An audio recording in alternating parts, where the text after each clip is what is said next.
You're listening to the Ordinary Joe's podcast with Joe D and Eric B. The Ordinary Joe's podcast.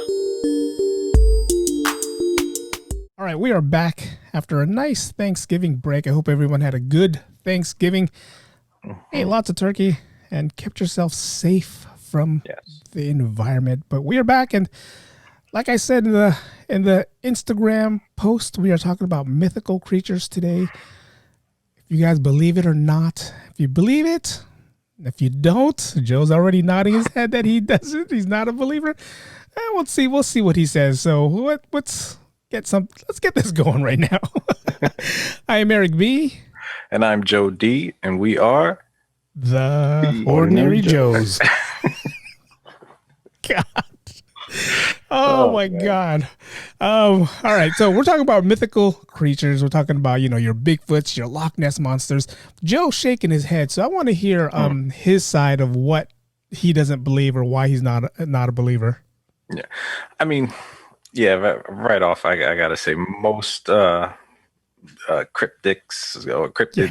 and mystical creatures, I don't know. I don't buy it. Just because there's really not enough proof for me. There's pictures and videos, but it's always grainy, it's blurry. It's always like 100 miles away. It's like, see this little dot? That's Bigfoot. Oh, bad.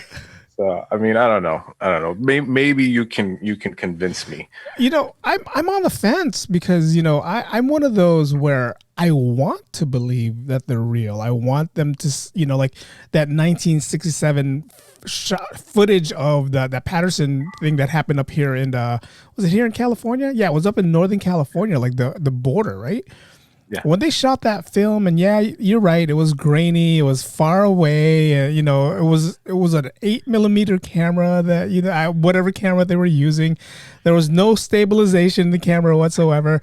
It was a guy in a monkey suit. It was that's what everybody was saying. And years later they finally said that somebody came out and supposedly like, you know what, we just wanted to, some kind of publicity and we did this, but that causes like whole big explosion here in Northern California. You go anywhere up north past Eureka, past Weed, Oregon, and all that stuff, even like up to Seattle, there's like cases of people who supposedly saw Bigfoot, crossing the road. So it's like, what is it? So is there a guy that lives up there that, I think today's a day for me to put on my monkey suit and just walk around the road, Yeah. I think people just want, like you said, they want to believe. Like when that guy came out and said that, hey, it was a hoax, it was me in the suit, and he even walked with the same kind of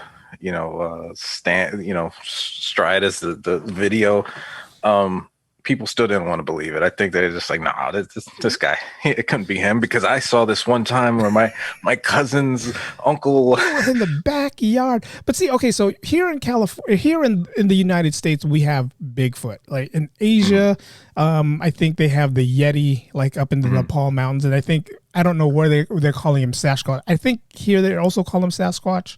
Yeah, so I think Oklahoma or Florida too, down there, they have their version of it. Yeah, I think the Florida version in the Everglades is called the skunk ape. The skunk ape. So it's, I mean, again, the footage that everyone's getting, it's like up, from far away. You're zooming in as far as you can, as close as you can, and if you guys know, if you're zooming with a cell phone camera, by the time you get that certain zoom, it doesn't look right anymore. It's all grainy.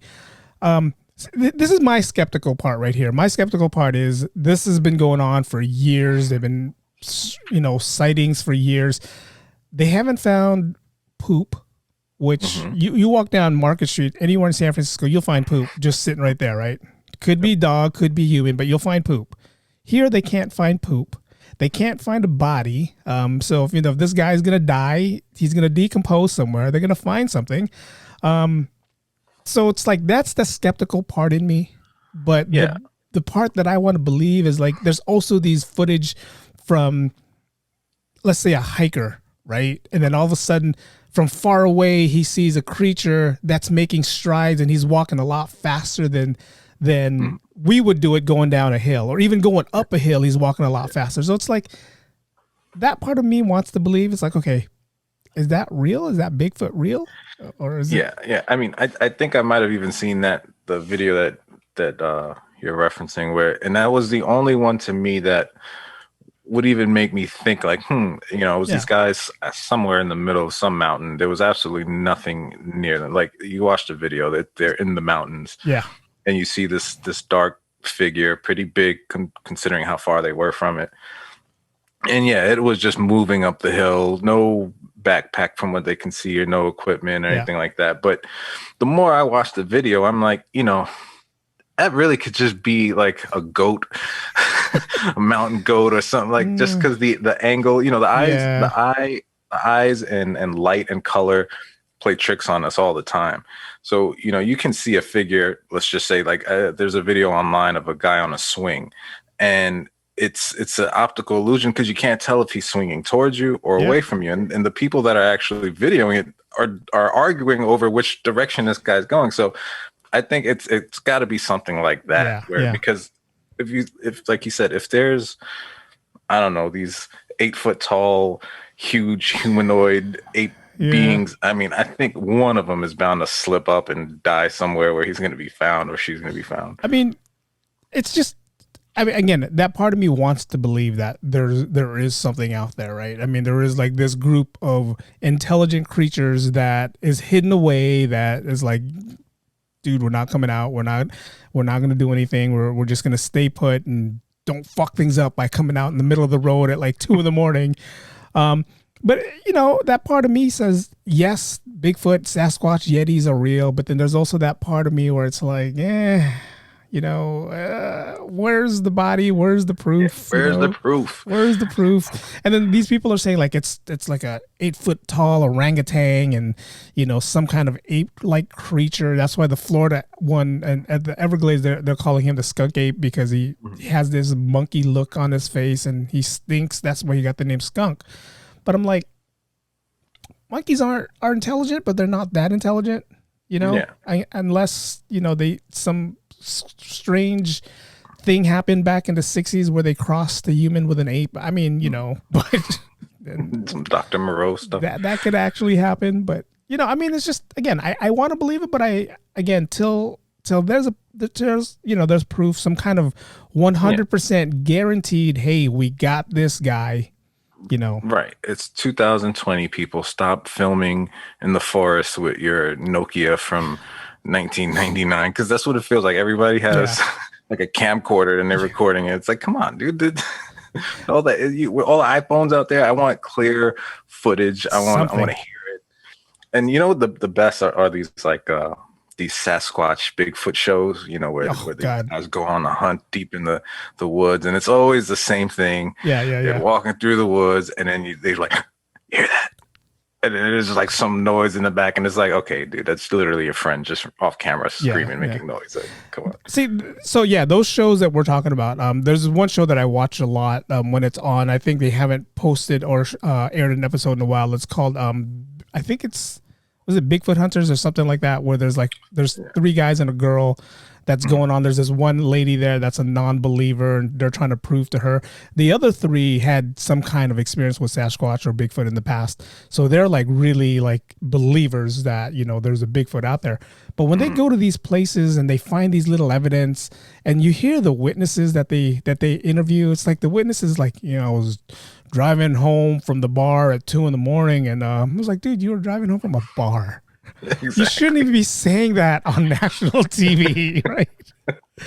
I mean, it's just, when you hear witnesses like that, it's like, okay, dude, but when you hear the witnesses like, I was at home in the middle of the night and I smelled something, the dogs were going crazy. I look outside and I see this big furry thing that was, it's like, okay, what was that? That's what gets me wanting to believe that it's real. And again, if you go up to the Pacific Northwest, there's this part in, I think I forget where it is, and I'm trying to look where it is, but they have this whole community that's just dedicated to Bigfoot. And that's actually there are a lot of communities. The skunk ape in Florida, I know, and I forget what they call it in Oklahoma, but they have like festivals and t-shirts and yeah, all this stuff. Like it's really like their money maker because they yeah. have absolutely nothing else. Well, you're from New York. You're from New York. There's one in New York supposedly called the Jersey Devil, right? And I don't think it has anything to do with Bigfoot, but a lot of people saying it's an 8-foot tall creature. Yeah. Did you guys hear anything about that growing up? So no, funny enough, I found out about the Jersey Devil like later in life. It was actually from hockey. I was just curious as to where they got the mascot, the New Jersey Devils. Oh wow! And it just kind of got me reading it, and I was like, oh, what's this? And then there was like something on like Ancient Aliens or one of those. Yeah. And that was the first time I really heard about it. Like growing up, maybe I think in Jersey probably that's more of a thing, but in New York, I hadn't heard of it. Okay. But from what I understand, it's there's like in South Jersey, there's these like pine groves or something, or it's called it's like 1 million acres of this like forest land that it crosses over like 7 counties. Yeah. Okay. And the story I understand was some lady back in like 1735. She had 12 kids, and then when she found out she was pregnant with the 13th, and she was just kind of like, oh, like she kind of cursed the kid, was like, this kid's gonna be the devil himself. At least this is one version of the story. Yeah. And she gives birth, and he comes out normal, but then over time gradually starts changing, and he grows this like goat horse head with huge bat wings and a forked tail, and Jesus. he said it's a biped, like sort of like a kangaroo. Yeah. So I mean, I don't know. That sounds something like a 6-year-old would draw in school. Something like your dad probably told you, don't go to Jersey or else you'll see the 13th kid. But I mean, stories like that. So we'll tie in the Jersey Devil and like the Mothman, right? Because they're kind of like similar, or what's going on, or what kind of creatures they are. Stories like that. The Jersey Devil, I kind of sort of believe, but at the same time, like if I heard your story, your version, I'd be like, all right, so it's a kid with a kangaroo head and some bat wings is what's walking around, right? Yeah. But again, at the same time, like I did this vlog a while ago where I talked about Stowe Lake, and I talked about the lady in white that died in Stowe Lake, right? Mm-hmm. And then come to find out later on, when they built this park in San Francisco and they put this man-made lake, a lot of people, especially kids, would like to go there, after hours and just go mess around. So somewhere in the 1900s, they created a story about a lady who died in the lake, and at night, or certain times at night, she walks around scaring people looking for her kids. And then I come to find out, hey, is this story real, or is this the far-fetched story just to scare kids away from coming there at night? So when you hear stories like that, and then now you hear stories like the Jersey Devil, is it stories that people made up because they wanted to keep kids away from a certain part of, of Jersey, I guess is what you can say, right? Because I'm reading this, it says Southern New Jersey and Philadelphia is where the Jersey Devil was found. So I don't know how far Jersey and Philly is from each other.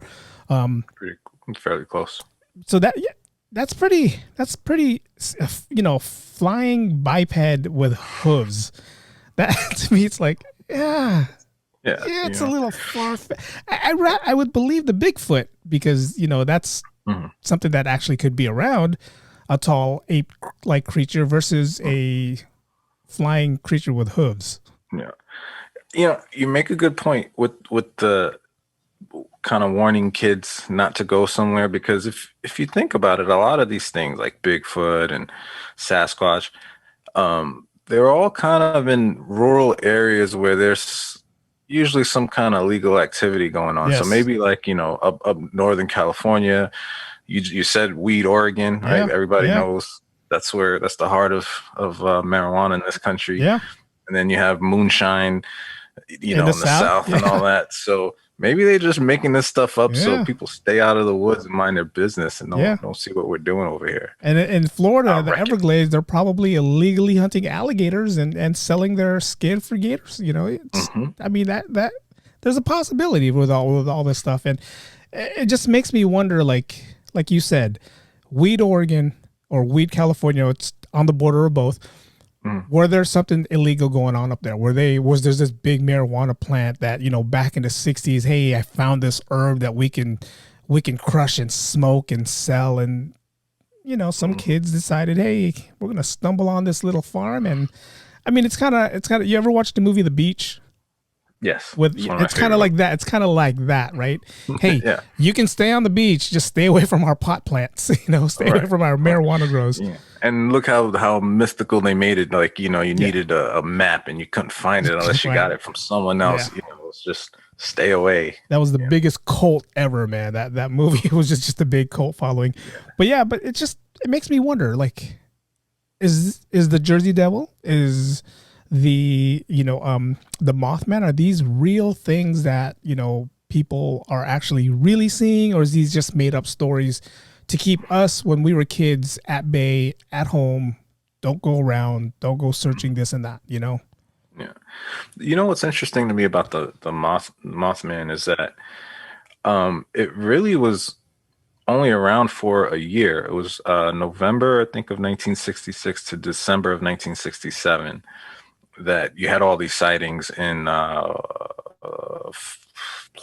Point Pleasant, West Virginia. And so that's interesting to me that, I feel like, okay, maybe there was something going on within that span of time. And for it to have, the story or the lore of it to have lasted, 50 years or whatever that is. Yeah. I mean, I think it really does go back to people want something to believe in. I think we just like fantasy stuff. We grow up on it, books and movies and things like that. So, for something to actually be real, where does it end? I didn't even hear about Mothman until the movie came out, the one that Richard Gere did. I mean, when I heard that movie, or when I saw that movie, and then I did a little more research on the Mothman, I was like, holy shit, like, this is kind of, it was kind of freaky, right? Mm-hmm. It's like, once he gets in your head, the Mothman gets in your head, that's it. You're pretty much, I don't want to say a goner, but that's where you're headed, right? So it's like, again, the original. Go ahead. Okay, sorry. Go ahead. I was gonna say the original, I guess, sighting of it were two, I guess, young couples in a car, and they saw it on a highway or something like that. And they saw this. They said they saw this big bird-like, creature with these glowing red eyes, and so a lot of people are like, it was probably some sort of crane, or I think it was probably a bird, because there's I forget the name, but there's a species of owls who's like, when light flashes on the eyes, it reflects red. So it could have easily been an owl perched onto something, that made it look bigger than it was. And you're driving in a car, and it was the 60s, so probably high. Yeah. Probably smoking funny cigarettes. That? Yeah. and why does all the stuff have to be at night too? It's like, the thing about the Bigfoot footage, or some of the people that's the sightings of Bigfoot, most of them happens during the day, right? But then when you talk about Mothman and Jersey Devil and all that stuff, that happens at night. Like, I was walking in the woods, I was walking my dog, took the flashlight, looked up at the tree, and these red eyes were looking at me, and I'm like, okay, that, like you said, that could have been an owl, that could have been a species of bird that, we don't really see at night, that when you see his eyes, it's glowing red. I mean, there's a lot of explanations that I could debunk certain things, and I'm not even an expert when it comes to debunking things, that I can say, no, that's, that's this and that's that. But again, like you said, people are probably here wanting to believe these little folk stories and stuff like that. I'm one of them. Again, I'm not going to lie. I'm one of them. I want to believe some of them, and I don't want to believe some of them. And until there's a, explanation or a reason or proof, then I will definitely believe. And this ties into my next one, the Loch Ness You're Monster. holding on, though. You're holding on to some hope. Here, like, again, going on to the next one, the Loch Ness Monster. Do you believe that there's a Loch Ness Monster? No. Okay. No. At one point, I'm gonna say I did kind of believe, that it could have maybe been some sort of like species, prehistoric species that just has hid pretty well. Like, think about it, crocodiles. They've been around since dinosaur time. So, I thought to myself, maybe it's something like that. I mean, there's a lot of stuff we haven't discovered yet, but the thing with the Loch Ness is it's not the ocean, it's in the loch, which is what, like a gigantic lake. Yeah. So I don't know that something that big, a species that big, could survive, in that small of an area. Is there enough food for it? And same thing, wouldn't there be signs of it at some point that they die? And the size that this thing is supposed to be, I mean, I would think at some point something would wash up on shore. Whales and all types of stuff do all the time. So I don't know. I mean, okay, so they're calling it a plesiosaur, right? It's supposedly like an ancestor of a plesiosaur. And the Loch Ness, or the Loch in Scotland, it's supposedly a lake that there's channels that takes it to the ocean, right? So it's supposed to be something like that. And even the one in Lake Champlain, and I forget what state that is, they call Champ, which kind of looks like Nessie over at Loch Ness. That lake also ties into the ocean. So watching these shows and reading all the stuff, they're saying that there's a possibility that these creatures are coming in from the ocean, finding their way to the loch or to the lakes, either looking for food, or that's where they breed, that's where they lay their eggs. But again, all this and no proof, right? I mean, we're seeing sightings, and and of course, if you have a tale, if you were walking around the loch right now and you knew this is the famous lake where Loch Ness or Nessie walks around, and all of a sudden you see this big wave on the ocean or on the lake, right away you're going to think that's Nessie, right? But really, it's a log that looks like, I mean, that's what a lot of the sightings are. A lot of the sightings are just logs that just, for some reason, is going down the lake, right? Do I want to believe it? I want to believe that there's a plesiosaur still around somewhere in the ocean. I want to believe that. Like even Japan has their lake monster. It's the same look, the same long neck, the same, everything that ties into the plesiosaur that what the Loch Ness and lake and all that stuff has. So I want to believe that there's some kind of creature like that. Do I want to believe it's in Loch Ness? I mean, that's where a lot of sightings are. See, that I didn't know about Loch Ness, that it had those outlets into the ocean. So I mean, that maybe scientifically could be explained. I for sure believe there's still tons of stuff in the ocean that we haven't found. I mean, not believe, it's a fact. I mean, the ocean is way too big. We've only, I don't know the percentage that we've discovered, but it's very little. So, and we know that there are giant squid and other giant fish animals, aquatic animals. So, that one is to me can be feasible. But again, until I see a big 3-hump floppy neck lizard being hung up, I don't believe it. Now, since we're in the ocean, how do you feel about mermaids? Do you think they're real? No, okay. No. There was that really interesting documentary a while back. I love that documentary. Yeah. Footage of the hand. I think it's a hoax, honestly. They had me, but the acting was just bad. Well, these guys weren't even actors; they were professors. They were like whatever they were, oceanographers who put out a camera. I know the documentary you're talking about because I was all into that one. They put a camera, in the ocean to watch the wildlife or the ocean life, and all of a sudden mermaids. A hand goes up on there. Were they in a submarine or no? Yeah. There was one scene where they were in a submarine that that's where the hand pops up in the submarine, I think. And then there was another one where they put a camera on an oil rig, and all of a sudden you just see a fin of a tail that would, supposed to be a mermaid swimming away. So they're like, is this the mermaid or what is this? Yeah, no, that was a turtle. Turtles don't go that. See, this is where you and I. This is a perfect thing because a lot of people were always saying like, Casey King's always like, you guys agree on everything. You guys agree on everything. We do. This is perfect that he's a non-believer because it's kind of like I believe that there's a creature out there in the ocean that has the ability to swim like a fish that could be, I don't want to say half human because, like that's like Ariel and Little Mermaid. I think it's half fish and half, there's a face and there's arms. That's so all like a humanoid. Yeah, like a humanoid. Fish. We're not talking about like Aquaman and his species of people.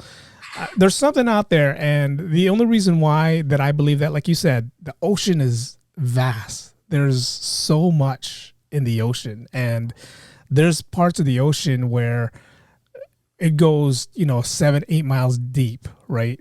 We as regular people, and even like the professional divers can't even reach that depth because it's just so deep. So yeah, I believe that there's something out there. I believe there's a world down there that, I mean, there's this whole story about, and we're going off topic, but we're talking about mythical creatures. There's a story out there that there's an alien civilization in the ocean. So, I mean, if there's a place for them to hide on Earth, that's the best place. That's a place where goes back to that depth, that part of the ocean. Like if they know this is the deepest part of the ocean and they know that no man and no equipment can get down here, let's go hide down there. Yeah. I mean, if you would tell me like,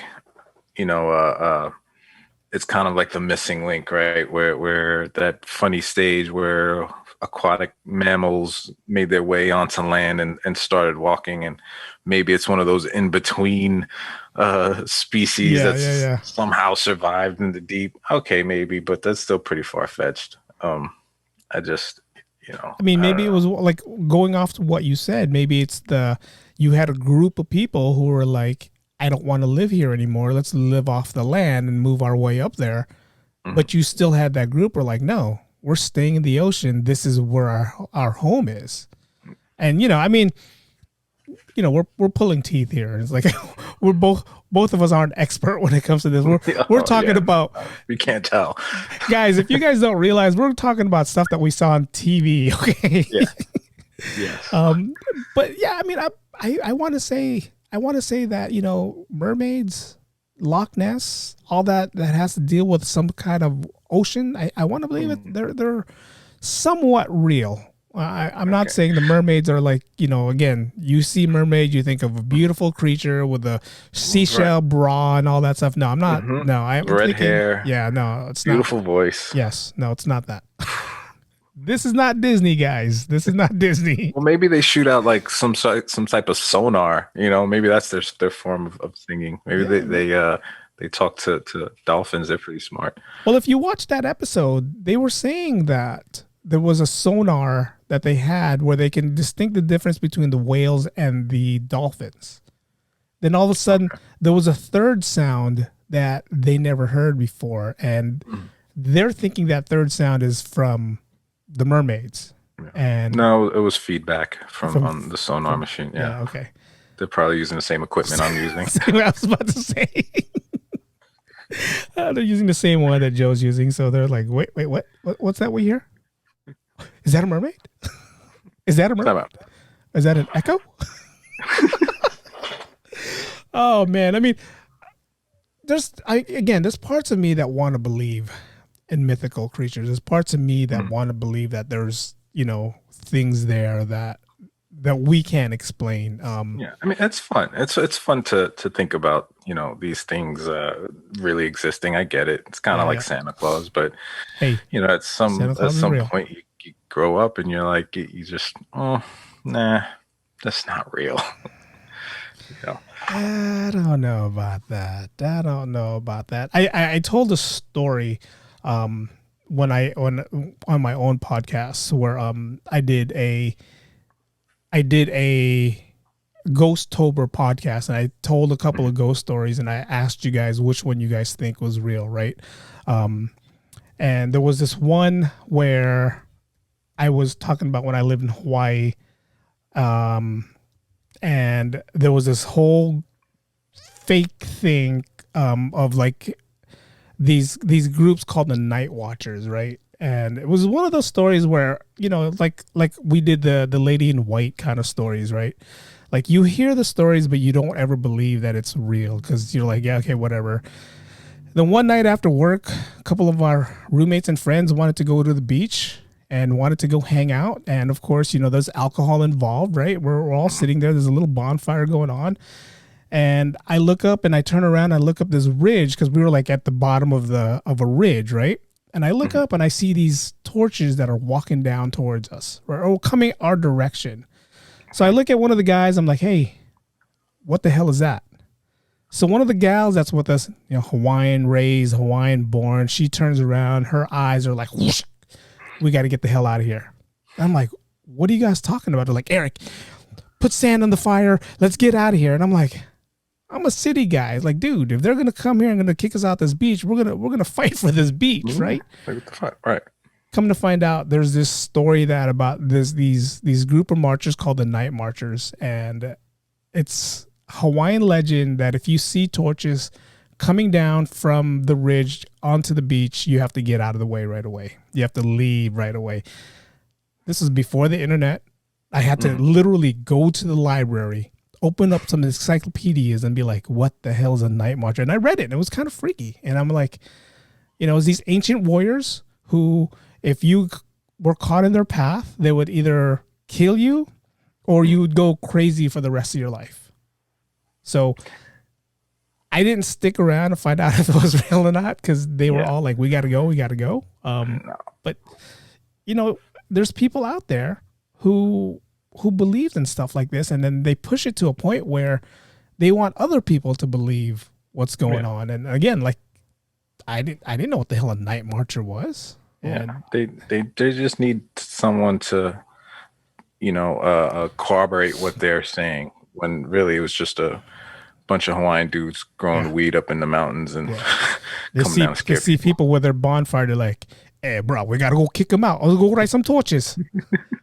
Go make the sound of the drum, brother. Let's go do it. I mean, that's exactly what I thought. I thought it was just a bunch of people who didn't want us on the beach because we were making a lot of noise. Of course, you're making noise. It's, I think it was like 8 or 9 o'clock at night. And, all you hear is the ocean and you see the fire of our bonfire. Then all of a sudden you see these torches coming down. And, it's like the next day I actually went over there to go see what was there. And there was some houses that was probably like 100 feet away from where that ridge was where they were walking down. So I'm thinking, all right, could have been some dude who just had a long Friday, long week, wanted to relax. But here we are making a lot of noise. So he took his cousin and go, hey, let's go light these torches. Let's go walk down this hill.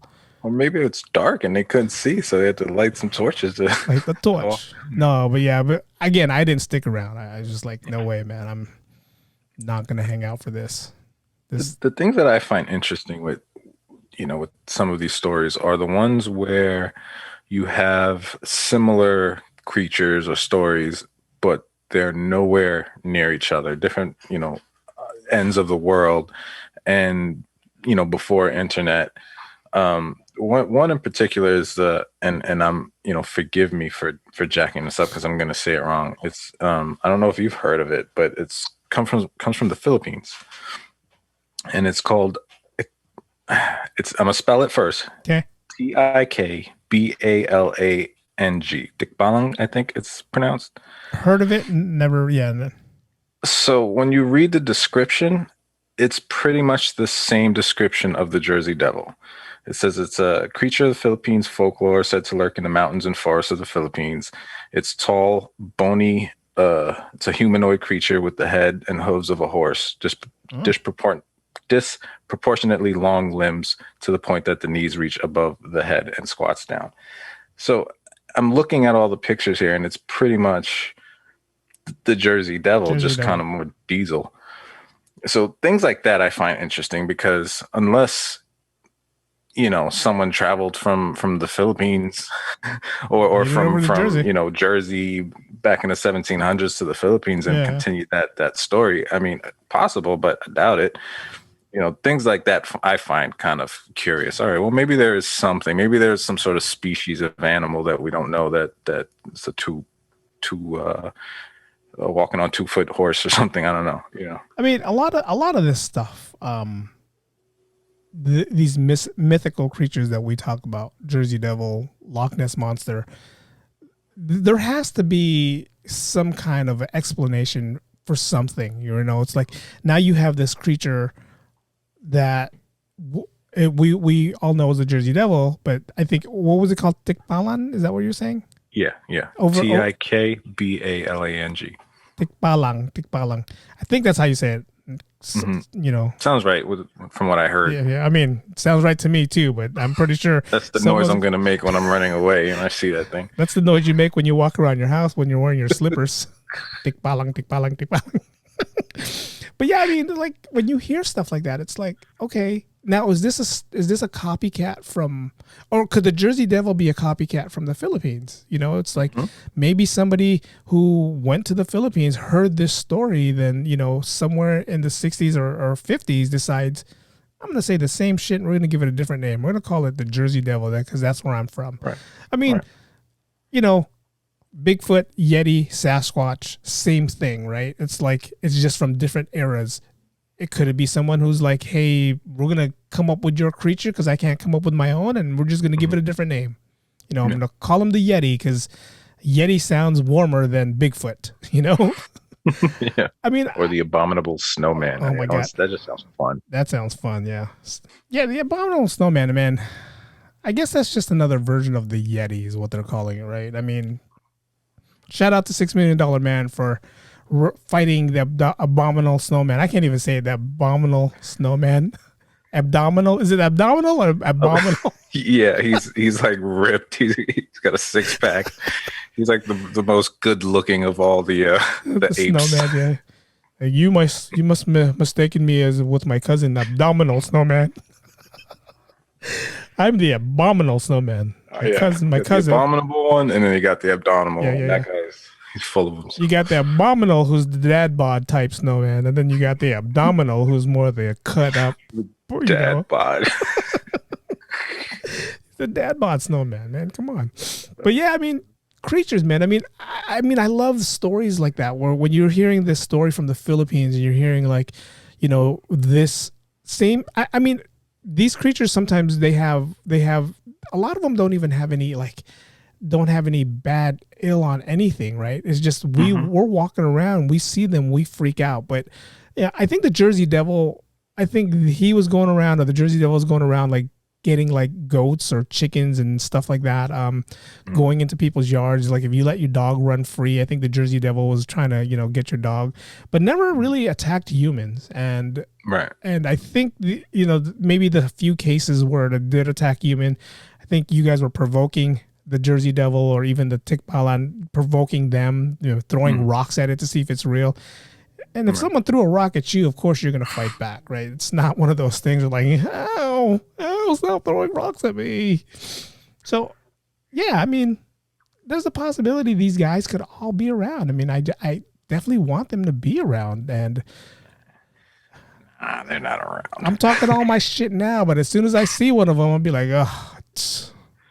Yeah, I mean, I think too, it's, some of them come with like a message usually, right? I mean, yeah. It's like, you don't do this because this is going to get you. You don't go here because this is going to get you. And, back in the days, I get like, how else would you keep people in line? Yeah, exactly. Mean, there's no internet. You can't put up fake stories and Photoshop pictures. So all you have are just let's make up some stories, and then when you don't have the science to prove something, especially back then, where it's easy for us to say, oh, okay, it's this because we have the technology for it. We have, years of scientific data where they say, well, there's this species of bird that looks like this or this, back then, what do you have? You don't have science. So you got to try to make sense of it. Yeah. And, they were pretty superstitious for a lot of things over the centuries, human beings. Yeah. So, I think it's part of our nature to just, if we can't explain it, we'll just make something up to fit what's going on so that we don't lose our minds. And, if you live in a neighborhood, like, especially if you go back to the 60s, the neighborhood was small, the neighborhood was tight. everybody knew everybody. You know, it's like you live in a small community. Then if you all of a sudden said, hey, did you guys see that whatever in the forest yesterday?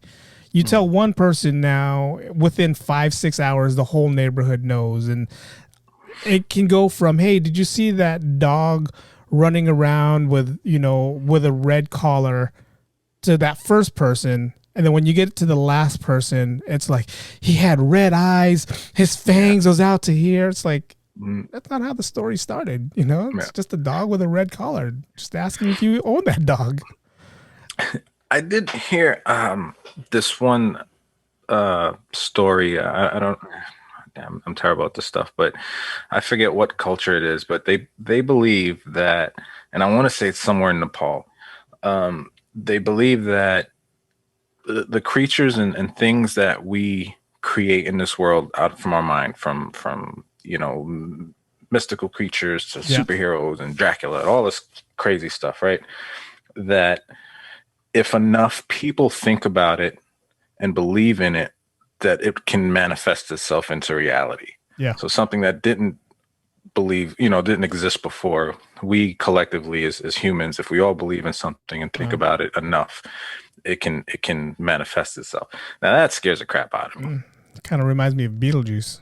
You know, say his name 3 times, it'll come alive. That does kind of scare me. I mean, shit, 4 years ago, we all thought we weren't going to get a dumbass in the White House, and look what happened. Everybody thought about it, came true. Everybody literally said, wouldn't it be funny if Donald Trump was president of the United States? And then look what happened. Jesus. It started out as a joke. Different podcast for a different time. But yes. But no, I mean, but it just shows you that if the Nepalese, is that how you call them? The Nepalese from Nepal? Yes. If they, I'll let you make that call. Okay. Sorry, people from Nepal, if that's not how you say it. But if they believe in that fact or that story, that is kind of scary, you know, like if 2 people believes that there's something that, like a gnome, right? There's the gnomes are real. There's not enough. But now if you get thousands of people thinking there's a gnome and the gnomes are real, then all of a sudden the gnomes come to life. It's like, here I am. What am I going to do now? And wait, do you, because I'm clueless. Do you know what's the story with gnomes? I mean, I don't know. Are they like human Smurfs? So it's supposed to be that's what they came from, like the small creatures that hides in the garden. And I think that's where Smurfs got their story from. Okay. Supposedly that's what they are. They're like little creatures. They hide in the garden. That's why when you see gnomes now, they're in the grass or they're somewhere there. And the gnomes there are supposed to protect the garden from, I don't have a green thumb, so I don't really know what the gnomes are. If you guys know what gnomes are used for in gardens, please let us know. But I want to say that story originated the same way all the other stories originated. Right. You put a gnome in the backyard. Kids are going there because they're messing up the yard. So the parent says, if you go there at a certain time of the day, the gnome's going to touch you. The gnome's going to come to life. And of course you have this kid who's staring at the gnome, and all of a sudden the gnome supposedly winks his eyes at you, right? Mm-hmm. And then now it's like, here we go. Full-blown gnome story, right? Yeah. It's like, exactly. Geez. Now, let me ask you, would you consider, when we're talking about cryptids, right? Yes. Would you consider a leprechaun being one of those? And do you believe in leprechauns? Well, leprechauns come from an Irish fairy tale, supposedly, right? It originated in Ireland.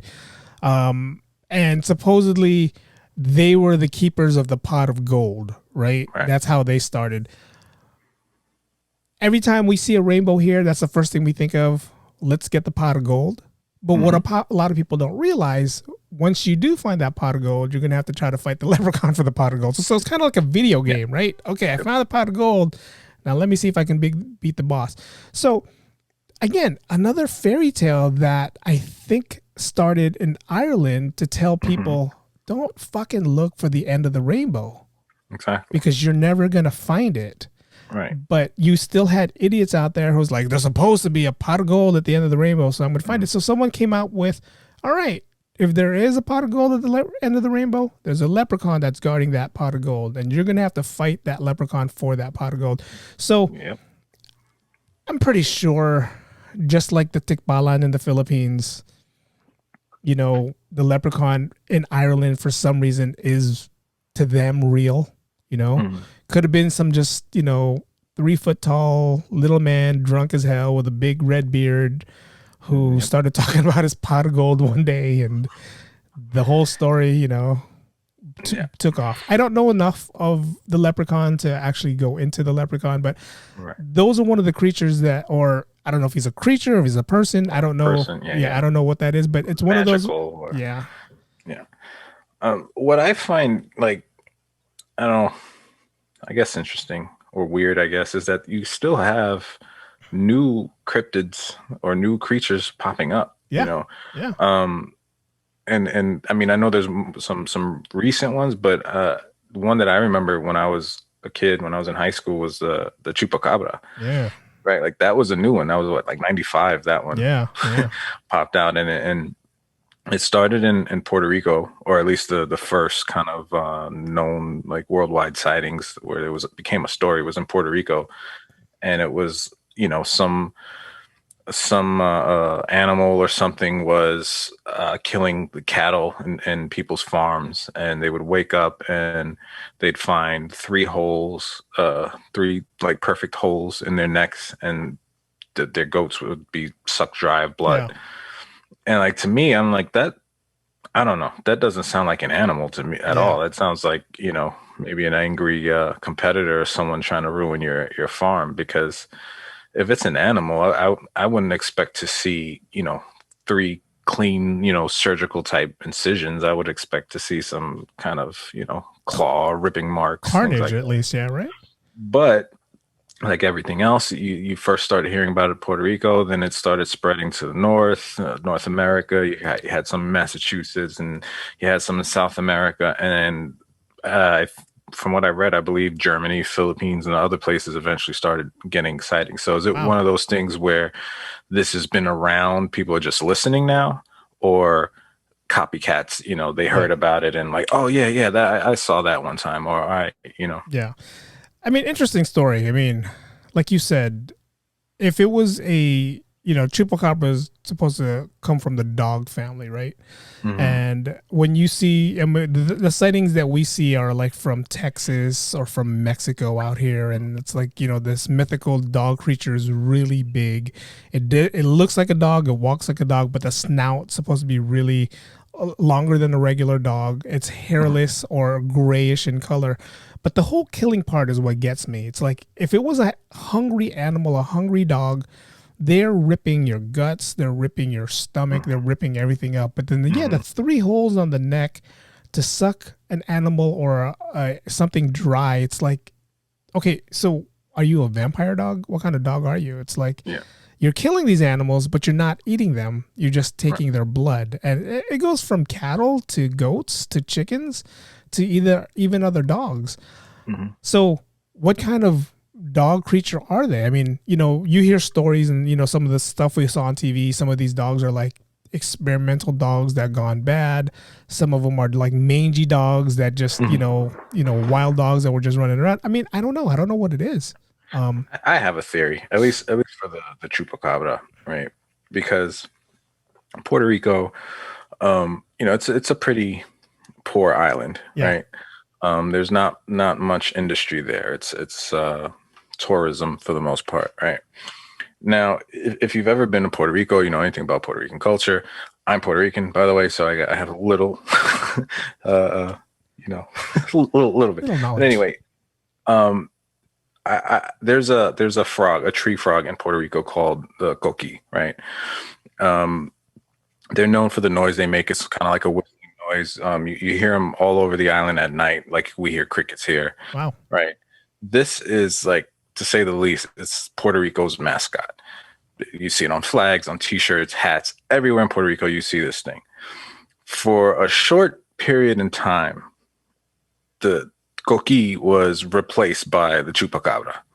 Like, that was a moneymaker. And you had people coming there from all over the world to try to, just like Bigfoot, to try to debunk or to try to find it and see it. And I think, a lot of people made money off of that. That was extra tourism, more foot traffic. And I feel like it was just somebody out there that wanted to keep the story alive, to keep people coming in, because that was theirs for a while. Like Puerto Rico embraced the chupacabra for a while, but when it, eventually died down and people lost interest about it, I think that's probably when they stopped killing them, because you don't hear about it anymore. The chupacabra, you don't hear about it in Puerto Rico as much. No, and you don't even hear, kind of these worldwide stories anymore. So I don't know. That's just my theory. And I think it could probably be applied to other stories too, like Loch Ness. Yeah. I mean, they make so much money off of Nessie there at Loch Ness and in the Northern California with Bigfoot. So I think people have a lot to lose if other people stop believing in these things. Here's your cokie sound. That's kind of cool, man. I kind of want to walk into a forest and actually hear that. I'd freak out, but I kind of want to see this. From what I understand, at one time, and I don't know if it's still the case, they made their way to Hawaii through like trade, like through fruit and stuff, and there's no I guess natural predator for them there. Yeah. And so they were actually a problem for a little bit. I don't know if it's still. I would have to look it up to see what part of Hawaii, but they were a bit of a nuisance in Hawaii because they were just reproducing like crazy. That's but they're cool little frogs, and they're really hard to see. I've never seen one in person. Wow. Well, I definitely want to do a little more research on that. But yeah, I mean, these creatures that we all, so the chupacabra, I mean, it's, you seen, I don't know, I'm pretty sure you see the episode where they supposedly caught one. Mm-hmm. It just looked like a dog. Mm-hmm. But again, if it is a dog, why are you just, sucking the blood and not eating everything else? There's also like far-fetched stories that these chupacabras are tied in with aliens, that are like they're alien dogs, and they're the workhorse for the aliens. And I mean, there's all different stories when it comes to these aliens creatures. I believe aliens. I mean, we definitely can touch on that. I wanted to bring that up today, but we're already almost an hour into this. That's something we can talk about on a different show. Yeah, there's a lot there. I think. I mean, maybe like we can bring that up. The movies definitely put a lot of aliens on the map. But yeah, that's something we can talk about. Future in the next or in the future podcast. Mm-hmm. But I mean. So, it's funny. There's this creature that you kind of reminded me of the Philippines. I reminded you of? You remind me. Yeah, you remind me. When you're talking about the one in the Philippines, right? Mm. And we talked about the leprechaun. There's this little creature in the Philippines called a duende. And I'm pretty sure you heard about this. You live in a Filipino family. Bring up duende in a normal conversation, and everyone's not want to talk to you anymore. But it's supposed to be a 2-foot person, right? And there's people that seen them on. So if you look them up on YouTube or even Google, I'm pretty sure you're going to see some grainy footage of what it is. And it's nothing harmful, but it's just every now and then the duende will just pop up and just either play a trick on you. Like if you have your socks on the bed, it'll come into your room and all of a sudden it'll take the socks and throw it on the floor. That's it's creepy. And it kind of reminds me of, the leprechaun, like we were talking about. But it's one of those things where there's some videos out there that they caught the duende just like go from like the corner of the room. You just see him like pop his head out. And then all of a sudden he's running from one end of the room and you just hear people screaming because they see this little guy running. And it's like, supposedly that's not how the duende is supposed to work. It's supposed to work where there's nobody in the room. Mm-hmm. But still, like, what the hell was that thing that just ran across the room, right? Is it a rat on 2 legs? But it's supposed to look like a creature or a human / creature that in the Philippine folklore, the duendes are only supposed to come out when you either buy a new house or move into a new house. Have I seen one? No, and so you burn the sage when you bring the sage. It's like whenever we go to a friend or a family member's housewarming, I'm like, that's a house for the duende right there. I mean, it's it's one of those things like how did this get started kind of thing also. Like, Philippines, Puerto Rico, Mexico, all these countries have their stories of mythical creatures, their ghost stories, anything that they would do. And I think a lot of them, going back to it, is to freak out kids, to let them know that you do this is what's going to happen, And yeah, that's just how I think. I mean, yes, I want to believe that these creatures are around, but the more and more you think about it, the more and more it sounds like, these things are just around for moms and dad to scare the kids, Yeah. That's what I chalk it up to. Just, Santa Claus, the Tooth Fairy, all that stuff. I think some fantasies and fairy tales have to be a little scarier to kind of keep kids in line. Yeah. You have the fun, happy ones, and then you have the who's the bad guy on Christmas? The Grinch? Krampus, or yeah. And he's the one that would show up if kids are bad. And, I said the Grinch. Throw them in a bag, and the Grinch was kind of a PG version, PG-13 version of that. The Krampus. So I think it's Krampus. I'm not sure. It could be Krampus. Could be. It's funny because growing up, we lived in an apartment pretty much my whole life, right? So you hear stories of Santa Claus coming down the chimney tree and doing all this, and when you get older, you start asking questions like, well, he's supposed to be this jolly old guy. How is he fitting down the tree?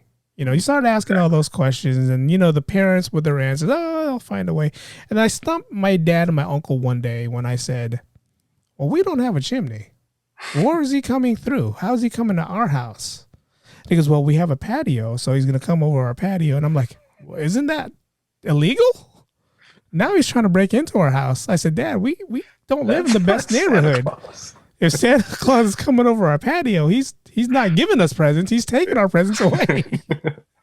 So yeah, I mean, you tell kids what they want to believe to a certain point, then they're gonna start calling you out on your little, Yeah, I actually had the same question because I grew up in an apartment building, and my sister, she was pretty savvy. She said, Santa Claus has magic, so he can make himself really small and come through the window. I'm like, all right, I'll give you that one.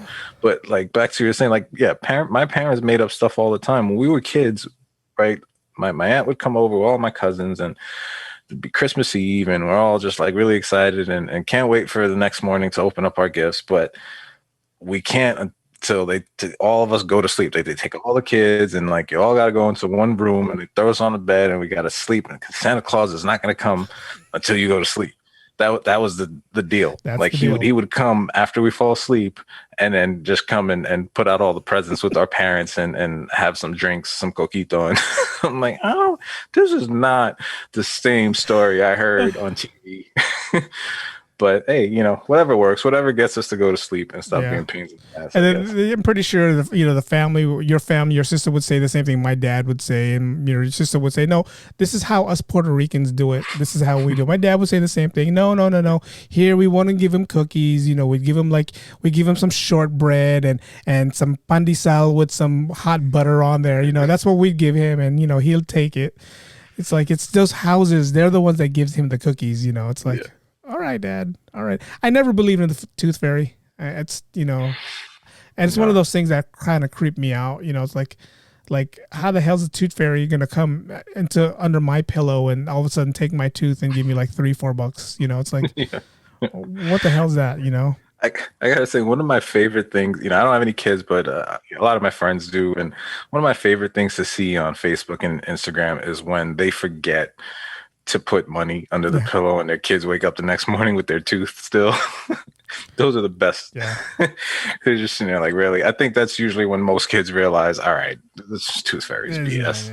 Like, Mom, give him my $1. Like, Dad, Mom, he only gave me $1 this year, but last year when I lost a tooth, he gave me $5. Oh, Mom's not working right now. I mean, the Tooth Fairy's not working right now, so it's COVID-19. It's COVID-19, so you can't afford all that stuff. But yeah, I do. I mean, as far as the mystic creatures, I do want to believe that at some point in time there was dragons. At some point in time there was a unicorn, maybe even a Pegasus, flying horse. I mean, but when you look at the history that we lived in and what we, like there's certain people, you ever get these people where it goes down to religion, right? If you believe in the dinosaurs, supposedly, then you don't believe in Adam and Eve. Right. You ever hear those stories? So it's kind of like, well, it's kind of hard for me to say that I believe in Adam and Eve because there's proof of dinosaurs. There's proof of dinosaurs. There's proof of Neanderthals, all that stuff. Versus Adam and Eve was more of like someone wrote it in a book and said, this is how, man was created. Yeah. So it's like, I'll never win with that argument. It's like I've actually had a theory about that too. I feel like they can both coexist, right? And I'll just use an example, right? Yeah. I'll use Catholicism just because I'm Catholic. Yeah. Right. In the Bible, it says God made the earth in 6 days, right? It said first he said, let there be light, then water and all that other stuff. Yeah. Now, if you don't take it so literal and say 6 days, maybe put it across a span of eons or whatever, and God said, let there be light. That could have been the Big Bang, right? Okay. They said earth originally was water. He said, let there be water. Then he said land. Let there be animals. That could have been the dinosaurs. Let there be humans. So for me, I feel like they go hand in hand. Maybe that was how people back then, who pondered space and everything. Maybe this was their way of explaining the beginning of Earth and time and everything. I always feel like we need some explanation for something.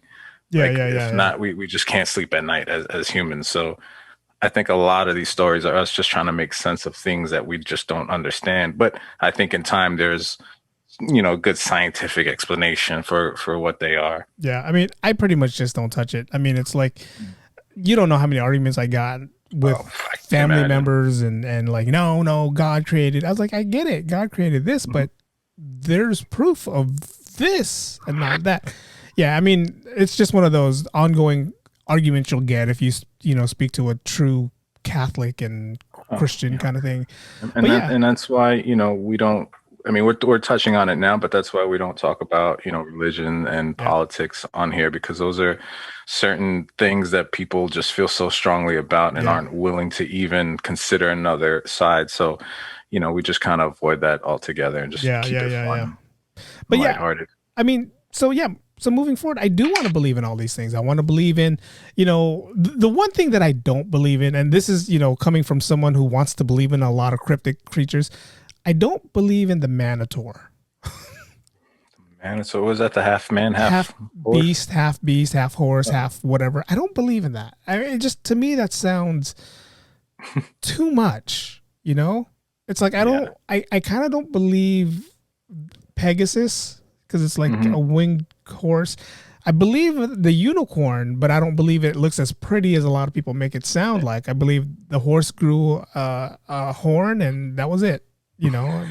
Nothing else. The horn horse. The horn horse, yeah. And someone decided to call it a unicorn. I mean, those I separate a little bit because those to me are kind of like more like Greek mythology or story, stories that were completely fabricated and made up. But I don't know. I feel like there's always some truth. Like all these stories, all these different things, they come from something, some sort of truth, but I just don't think it is what, most people think it is. Yeah. Yeah. I mean, my conclusion to all this is what a lot of people were doing back then. Smoke weed every day. I mean, that's just how I I'm about to do. That's just how I think was going to. I mean, yes, there are people who believe, I'm a believer that there's something out there that we can't explain. Bigfoot, Loch Ness, Yeti, whatever you want to call it, the Jersey Devil. There's something there that we can't explain. But, as I said in the beginning, the proof is in the pudding, right? Show me proof and I'll believe it 100%. But like you said earlier, a lot of this is just a moneymaker. It's like we want to believe that there's a Bigfoot because the TV shows that are putting out these shows are making money off, Bigfoot, Loch Ness monsters and all this stuff. So we want to believe that there's something there. And I mean, think about how sad it would be if there was definitive proof that there was no Bigfoot. Yeah. Like, it'd be kind of like, I miss them. And I think that has part of it too. People have fallen in love with these. Yeah, they have creatures. I mean, what, just within this era, someone finally came out and said the Loch Ness monster was fake. And he took a submarine with a plesiosaur dinosaur head and stuck it there and took a picture of it. And that's how he did it. And he just wanted to show that the world that there was something out there. But really, there's no proof that, I want to see a cameraman doing a live shot of either the backdrop of a forest up in Northern California or in Scotland, and all of a sudden you see Bigfoot pop his head out or the Loch Ness monster pop his head out, where you can say, oh shit, there it is. To me, that's proof enough. That's proof enough, especially from a media, a big name media company who that's their their thing on the line. They can't say that they altered the video because that's their channel on the line, right? So if I see it from them, then I'll believe it. But these home videos, people with their shaky hands and like, oh, there it is, and you're like, move, stop shaking. It's like, yeah, come on, dude. So let me ask you this: of all the monsters, creatures, whatever you want to call them, all the ones that we've spoken to about today, in your opinion, which do you think would be the most feasible to that it actually does exist out of mermaids and Loch Ness and Bigfoot and all those? Like, I mean, if there was one that you think science had the best shot of proving existed, what do you think it would be? I'm torn between Bigfoot and Loch Ness, only because these are two creatures that could have existed, that could have survived the Ice Age, that could have survived that. Plesiosaur, there still could be some kind of species of plesiosaur that's running around. Bigfoot, it could be a hairy creature, a hairy man who just didn't evolve with what we are right now, that's still running around, doing his thing. So I'm kind of torn between those two, but if I had to pick one, I would have to say, because it's here in the California side, I would have to say it's Bigfoot.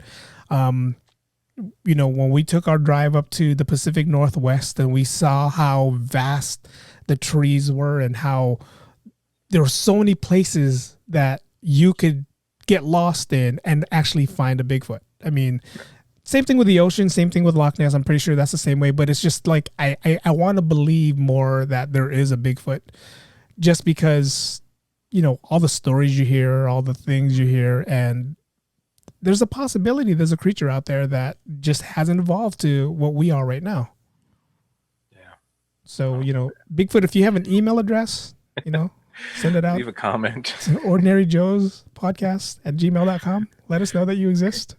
Comment on Instagram. Yeah, you do that. Let us know what monsters you believe in. Bigfoot. I mean, we all want to believe that there's something. We all do want to believe, people want to believe in fairies. People want to believe in mermaids. People want to believe in this thing. And again, a lot of it could also be, just imagine you're that one guy who quit your job to hunt for Bigfoot, and you put your whole life savings into trying to find it. And maybe you found footage here and there. And let's say in 10 years, you found 100, you took 100 footage, and out of those 100, maybe only 5 could be, it's like just that one person who put their time and life into it. It's like, those are the people that I feel bad for if they find out, dude, it's just, Harold in a costume. Right. He's been doing this for the past 50 years, They're just like, no, I'm in too deep. Like, there's no turning back. I mean, that one guy, I don't know if you've seen the documentary of the Loch Ness, where he sits at one end of the loch in a trailer, and all he does every day, gave up his job, all he does every day, sits there and tries to find proof that the Loch Ness is really there. He says he's seen the Loch Ness a few times, but, hey, it gives people purpose. Yeah. And makes other people some money. So yeah. I mean, these creatures wouldn't have their legend if it wouldn't be for these people who supposedly saw them, and we wouldn't be talking about cryptic creatures right now or mythical creatures if these people in the past didn't talk about them. And guess what? 40 years from now, people will still be talking about these creatures. Yep, and there'll probably be a couple new ones added to the list. Yeah, a couple new from Puerto Rico and the Philippines that, it's trying to find the right time. Sitting there right now going, wait till 2020 is over. Yeah, I'm going to create my own that comes out when you don't make lumpia for more than a month. So it's like you got to keep making it, or else this thing's gonna get you. You make all the Filipinos go. Make it work for me. We gotta roll more. Hurry, delete. We gotta roll. Joe said it's coming. It's Joseph, coming. Actually, Joseph said it's gonna come. It's the lumpia monster. It's actually me. You know what's funny, man? I mean, this is a whole topic that we can talk about some another time. But every non-Filipino I know. Hey, we're going to do a potluck. Hey, can you bring lumpia? Yeah. No, you bring lumpia. Well, I'm not Filipino. You don't have to be Filipino to buy and make lumpia. Yeah, you do. No, you don't. Let me ask you this. If I or your in-law fries lumpia and you eat it, would that taste better than if you took the same lumpia she made and fried it? Yes. So it tastes better when someone else is doing it. There's something about it's like, have you ever eaten food off your wife's plate that you've already had? Maybe, maybe you ate and you're still a little hungry and she's eating. It tastes better when it's on someone else's plate or when someone else is making. This tastes good. It's like we had the same thing, Joe. Yeah, no, seriously. There's so many things. I mean, I would never say that I could cook anywhere remotely close to my mom, but she taught all of us, me and my siblings, how to cook at a young age. Yeah. And there are a bunch of things that I know how to make that she makes, but it just tastes so much better when she makes it. I mean, I guess there is that saying where it always tastes better when someone else cooks it, right? I mean, it's the truth. It's like, but it's like nowadays lumpia. The reason why I brought that up is because I went shopping the other day and I saw the freezer aisle in Safeway had lumpia, and I said, you know what? Let me go buy this. It's not the kind that you buy at the stores. It does what it does. It gives you that, okay, I'll eat lumpia today, but it does definitely taste different if you buy it from somewhere else and someone else is cooking it. It's like I can go to a Filipino store right now. Hey, let me get an order of lumpia. They give it to me and I'm like, God, this tastes good. Take that same one that they just made uncooked, cook it at home, and it doesn't taste any different. It's because and my mom used to always say the most important ingredient, it's the love. When somebody else is cooking for you, it's the love that you're feeling, the time they put into it, the effort, and that's what makes the difference. Yes. I'm telling you, it's true. And Joe's parents, I'm still waiting for my care package. Still haven't got it. Just to let you guys know, if you guys are paying attention, still waiting. Nice to have it, especially this time. Don't hold your breath. If I held my breath, man, we wouldn't be doing this podcast right now. But this podcast has been fun. We did, we went off topic a little bit, and I kind of like how we both didn't agree on certain things. And, shout out to Casey King again for saying you guys agree on a lot of things. No, not today. Not today. Joe shook his head on a lot of things where I believe there's a Bigfoot somewhere here, and he could be walking among us right now. We don't know. We don't know. Listen, man, you haven't really seen me when I haven't really trimmed. There you go. So you see the facial hair Joe has. Just imagine if that was like down to here and this, Yeah. And then he looks like the Bigfoot's little brother. It's big feet. It's the plural of Bigfoot. All right, guys. Well, this has been fun. We did take 2 weeks off. Hope, again, everyone had a safe Thanksgiving. If you are listening in San Francisco or the Bay Area, stay at home. Yes. Cover your face. Do what you got to do. Go out for essential needs only. Don't do anything stupid. Other than that, hope everyone stays safe, and we will get through whatever we got to get through together, and just stay strong and stop saying, oh, it's the end of the world. We're going to die.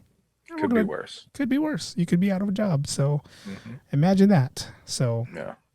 All right, guys. Well, until next week, guys. We are the Ordinary Joes. Peace. Ordinary Joes Podcast.